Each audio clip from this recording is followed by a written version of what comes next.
സുഹൃത്തുക്കളെ, കഴിഞ്ഞ 24 മണിക്കൂറിനിടയിൽ ഇന്ത്യയിൽ എന്തൊക്കെ കാര്യങ്ങൾ സംഭവിച്ചു എന്ന് നോക്കാം. ഇന്ത്യൻ റെയിൽവേയിൽ പഴയ റിസർവേഷൻ സിസ്റ്റം മാറുന്നു.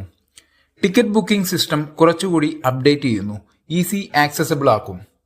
നിലവിൽ ട്രെയിൻ പുറപ്പെടുന്നതിന്റെ 4 മണിക്കൂർ മുമ്പാണ് റിസർവേഷൻ ചാർട്ടുകൾ നമുക്ക് കിട്ടുന്നത്. എന്നാൽ ഇത് ഇനി മുതൽ 8 മണിക്കൂർ മുമ്പ് പ്രിപ്പയർ ചെയ്യാൻ റെയിൽവേ ശുപാർശ ചെയ്യുന്നു. ഇനി പ്രൊവിഡന്റ് ഫണ്ട് ATMലൂടെ വിഡ്രോ ചെയ്യാം.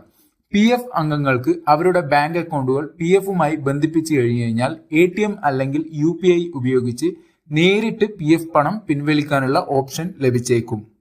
പക്ഷേ PFന്റെ ഒരു ഭാഗം മാത്രമേ പിൻവലിക്കാൻ സാധിക്കുള്ളൂ. മുഖ്യമന്ത്രിയെ നമ്പർ പ്ലേറ്റ് ഇല്ലാത്ത വാഹനത്തിൽ പിന്തുടർന്ന 5 പേരെ പോലീസ് പിടികൂടി. ബംഗാളിപ്പാലത്ത് നിന്ന് ആരംഭിച്ച് വെസ്റ്റ് ഹിൽ ചുങ്കത്ത് വെച്ചാണ് ഇവർ പിടിയിലായത്.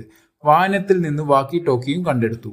തെലങ്കാനയിൽ ഫാർമസ്യൂട്ടിക്കൽ കമ്പനിയിൽ സ്ഫോടനം, 10 മരണം, ഒട്ടേറെ തൊഴിലാളികൾക്ക് പരിക്കുണ്ട്. 2029ഓടെ 52 ഉപഗ്രഹങ്ങൾ വിക്ഷേപിക്കാനൊരുങ്ങി ഇന്ത്യ. പ്രതിരോധ രംഗത്തേക്കുള്ള ആവശ്യങ്ങൾക്കാണ് ഈ 52 ഉപഗ്രഹങ്ങളും.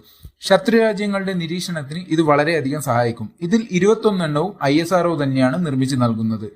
31 എണ്ണം ഇന്ത്യൻ പ്രൈവറ്റ് കമ്പനീസുകളാണ് നിർമ്മിക്കുന്നത്. കേരളത്തിൽ പുതിയ പോലീസ് മേധാവിയായി മുതിർന്ന IPS ഉദ്യോഗസ്ഥൻ Ravada Chandrasekhar. Follow for daily updates.